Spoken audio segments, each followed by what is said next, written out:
So this here is a Reproduction U.S. military M3 shoulder holster.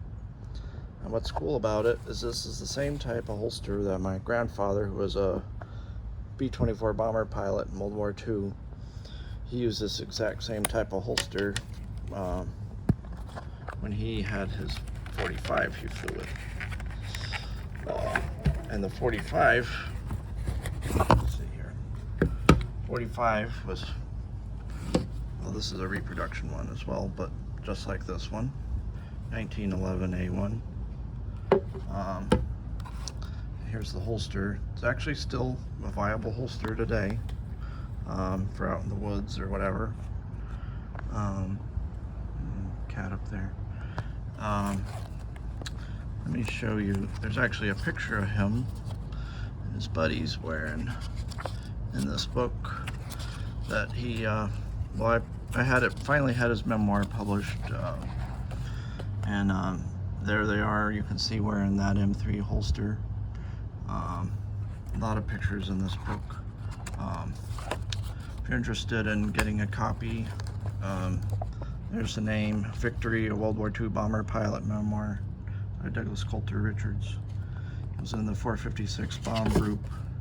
He was ended up being the XO of his squadron, the 746th. He saw quite a bit of action. Thankfully never needed to use his 1911, but he did. He was in heavy combat, but never bailed out. A lot of his crew actually ended up having to bail out, and they had switched planes, and he was flying with a different plane.